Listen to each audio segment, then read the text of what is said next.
Bom dia pessoal. Para quem não me conhece, eu sou o professor Miguel Pedro Guerra, sou professor visitante do PPGEAN e sou professor permanente no PPG RGV. Nós estamos aqui em Florianópolis, hoje, terça-feira, sob a supervisão do professor Valdir Stefenon e com a ajuda da doutoranda Júlia Zapirini, para tentar fazer um vídeo que seria o seminário que nós estaremos apresentando presencialmente aí na quinta-feira, e em contato com o professor Siminski nós optamos em fazer um vídeo desse seminário. O que eu vou apresentar aqui hoje é um pouco das reflexões de mais de 30 anos como professor, e refletir alguma coisa sobre esse provocativo título A Ciência no Ecossistema da Pós-Graduação. Eu queria chamar a atenção para vocês que depois de todos esses anos trabalhando como professor na graduação, na pós-graduação, orientando e fazendo parte de uma série de comitês e sendo pesquisador do CNPq, nunca tinha tirado um tempo suficiente para trabalhar um pouco estas questões. E agora, também por causa de uma disciplina que estou ministrando no PPGEAN, que se chama Estudos Avançados, resolvi sistematizar alguns aspectos sobre esse tema. Enfim, eu gostaria de repartir com vocês alguns desses conceitos aí. Em primeiro lugar, uma discussão do que é ciência, que é um corpo de conhecimento e de processo investigativo, mas é a estruturação sistemática da dúvida e seus avanços por observação, hipótese e falsificação experimental. Tem um filminho que eu vou deixar ele para o fim, que é um filme muito emblemático da minha geração, de um grupo chamado Monty Python, que é o Santo Graal, que ele trabalha em cima de algumas questões de uma forma muito interessante e muito engraçada, mas isso vai ficar para o final. Um dos aspectos importantes é que nós estamos acostumados a usar o termo ciência e dizer por quê. E a questão é que existe uma série de autores na área da filosofia da ciência que dizem que a ciência não pergunta porquês, e ela só pode trabalhar com questões que elas estão associadas o que e como. E como elas têm ligações causais, ou seja, A afeta B que afeta C, ela pode responder o que e como, mas ela não responde perguntas por quê. Isso é interessante porque mesmo nós, treinados no assunto, falamos por quê. Mas por que a filosofia da ciência diz? Porque as questões que nós podemos responder como, e não responde as perguntas por quê, e entre as quais esse autor aqui, que ele trabalha com física quântica, e ele diz que nós, se quisermos responder perguntas do porquê, temos que ter sistemas de crenças. Tá bom? E crenças, ele diz que a religião é a cultura da fé e a ciência é a cultura da dúvida. Então, se nós estamos interessados em impedir porquê, se cada um de nós tem aí um conceito religioso, vamos pedir para a nossa fé. Por quê? Então, isso é interessante porque nós temos que nos confinar às perguntas o que e como. E deixar, como ele mesmo diz, o Seeger diz, deixe a pergunta why para os profetas. Então, um outro ponto interessante é que a maior parte dos estudantes, e quando a gente começa na pós-graduação, nós temos que começar com uma pergunta, ou seja, qual é a pergunta norteadora? E boa parte dos autores, inclusive o Thomas Seeger, diz que isso parece ser fácil. Mas ter uma pergunta norteadora necessita muita prática, porque perguntar a pergunta correta é necessário um exercício de aprofundamento bastante interessante sobre isso. E aí, quando nós levantamos novas questões, novas possibilidades, nós podemos olhar um problema antigo sob um novo ângulo, e isso requer uma imaginação criativa e torna real os avanços na ciência. E aqui eu coloco o nosso grande questionador. Einstein sempre dizia que o mais importante na pesquisa não é a obsessão pela resposta, e sim a qualidade da pergunta. E ele dizia que, por exemplo, ele tinha sido treinado para fazer perguntas e às vezes as pessoas perguntavam para ele assim: por que você responde uma pergunta com outra pergunta? E ele respondia: por que não? Então, essa é a questão de nós termos um treinamento mais efetivo sobre as perguntas, né? E quais são os critérios para as perguntas científicas? Questões científicas, elas são limitadas a explanações ou explicações de fenômenos naturais ou de materiais. Elas tentam explicar, né, o funcionamento da natureza e do mundo. Elas levam as ideias que podem ser testadas e podem ser rejeitadas, que é a questão da falsificação da hipótese, se a hipótese é falseável, né? E elas sempre trabalham com... as respostas podem ser repetidas, né? E elas são abertas a novos testes e a novas abordagens, e elas são repartidas com os membros da comunidade. Repartir com os membros da comunidade significa publicar e ser sujeito a uma revisão pelos pares. E quais são as questões que estão fora da ciência? Elas podem envolver uma explicação sobrenatural, ela pode estar sujeita a um sistema de crenças e valores, tá bom? E ela pode ser trabalhada em cima de uma autoridade, digamos, uma autoridade religiosa, de uma fé revelada, que pode trabalhar com essas questões. E onde é que esses dois elementos podem se encontrar? É que o encontro, talvez, de aspectos culturais religiosos com a ciência, elas podem satisfazer a curiosidade, ela pode mostrar diferenças entre culturas diferentes, e elas podem valorizar e mostrar que algumas culturas valorizam algumas perguntas mais do que outras. Bom, existe uma outra discussão clara dentro da ciência: o que é ciência básica e o que é ciência aplicada. E essa é uma discussão bastante antiga, mas basicamente o que se espera com a ciência básica é como as coisas funcionam. Ou seja, desde uma célula simples, de uma célula isolada, até um organismo, ou até um ecossistema inteiro. Ou seja, nós queremos com isso aumentar o conhecimento humano sobre a natureza e do mundo que nos circula.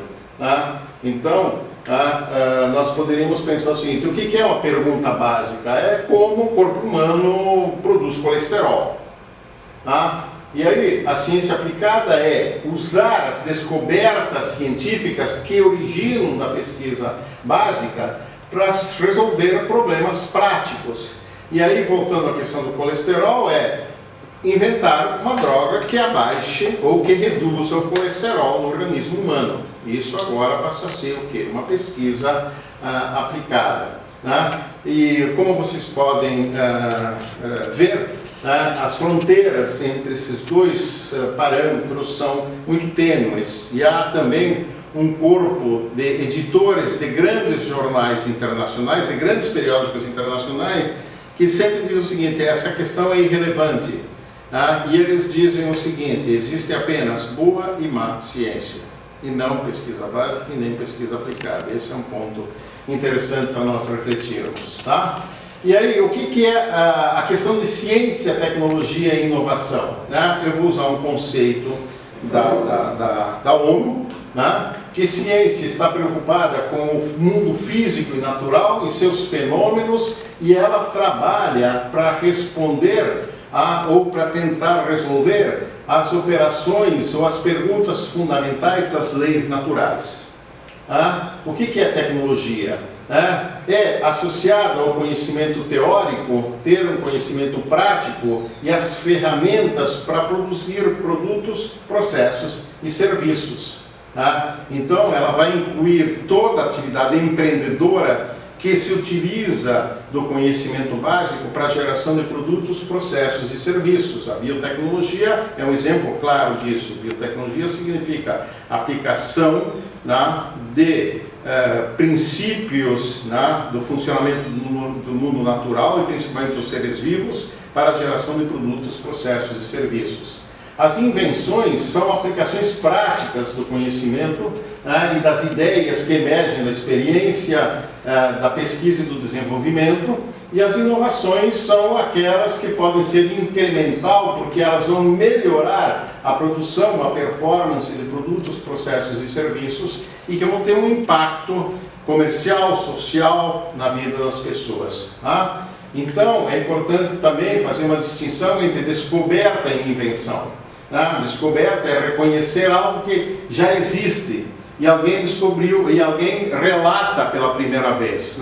Se assumirmos aí que Cristóvão Colombo descobriu a América, seria uma descoberta. Agora, a invenção é criar algo que é totalmente novo, com suas próprias ideias, a partir do mundo físico, biológico, natural. Quando o nosso amigo Thomas Edison inventou o bulbo de luz, ele fez exatamente uma invenção.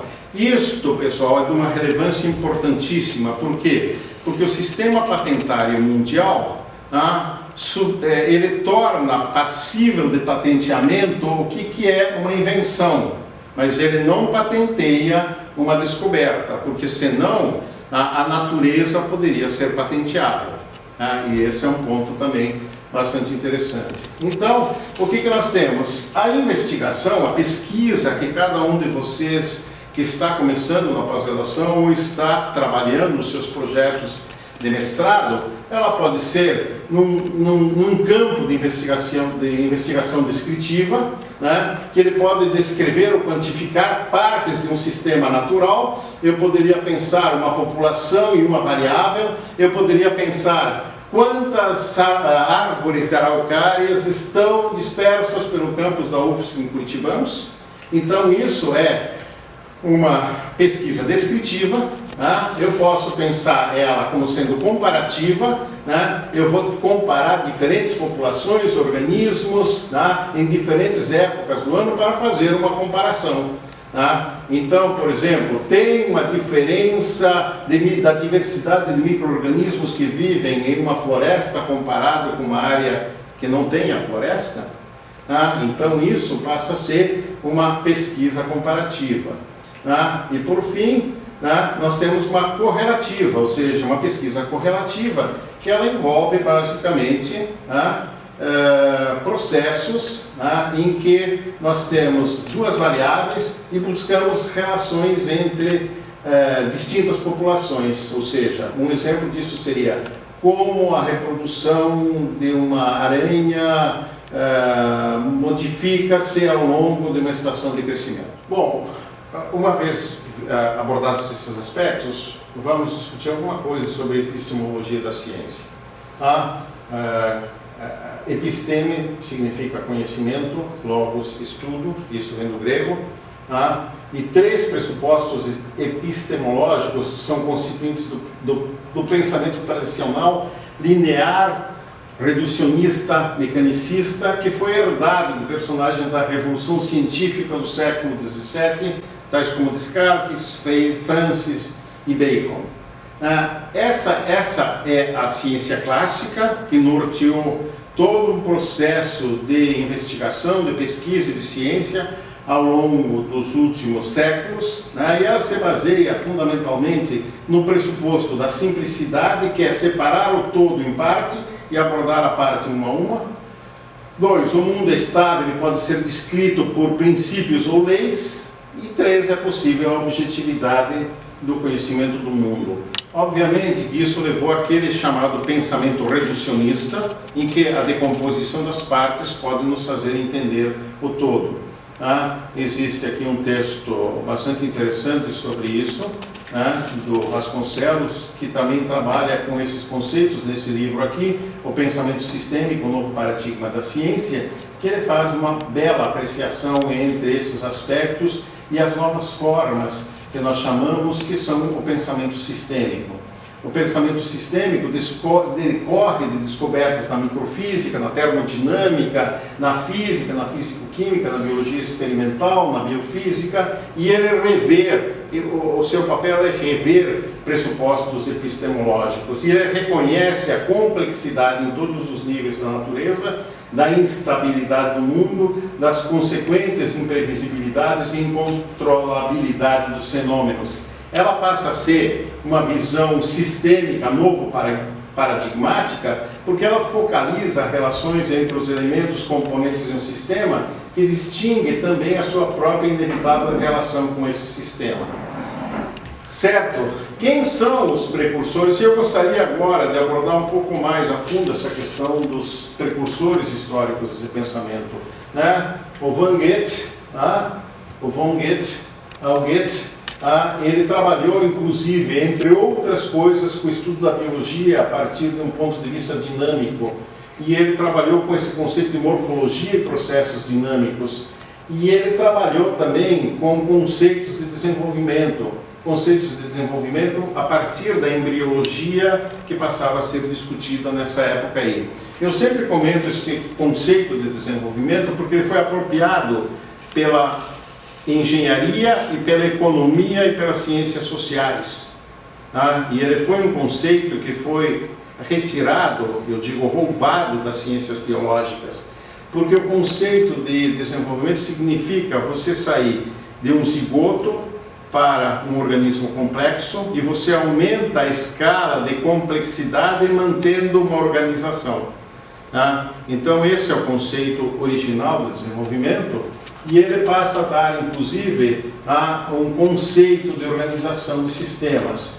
O Bert Lanfly é um biólogo austríaco de 1925, ele critica a predominância do enfoque mecanicista, tá? E a partir da ecologia, que ela passa a abrigar vertentes do pensamento sistêmico, emerge a chamada escola organísmica da biologia, que é o estudo das relações que interligam os organismos, a concepção de um ecossistema que moldou o pensamento ecológico, tá? E mais recentemente num livro de Capra, Frank Capra, Teia da Vida, tá? Ele menciona que não existe hierarquia na natureza, e sim redes que se formam dentro de outras redes.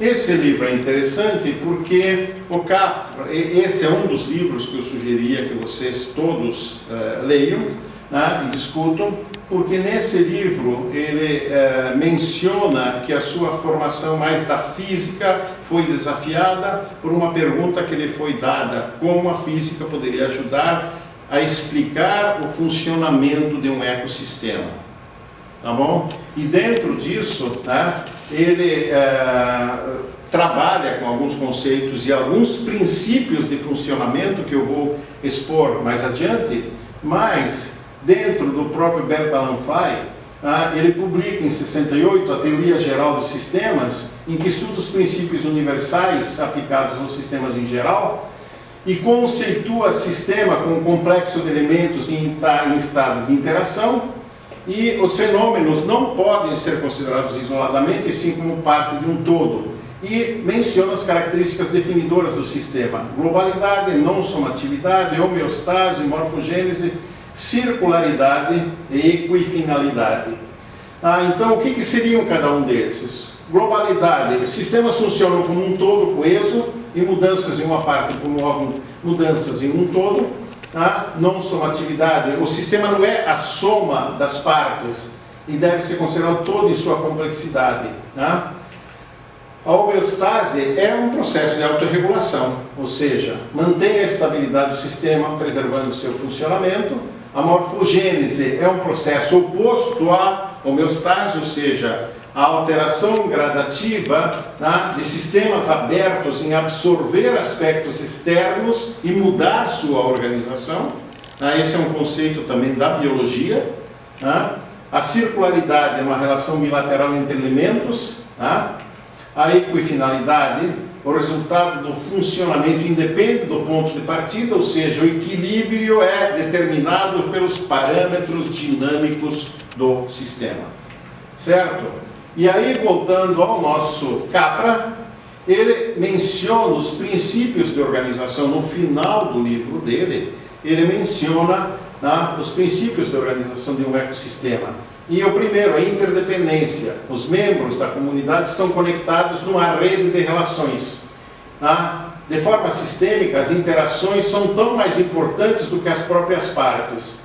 O segundo item, a ciclagem, o segundo pressuposto, sendo sistemas abertos, é por onde os nutrientes são reciclados, por isso não há produção de resíduos na natureza.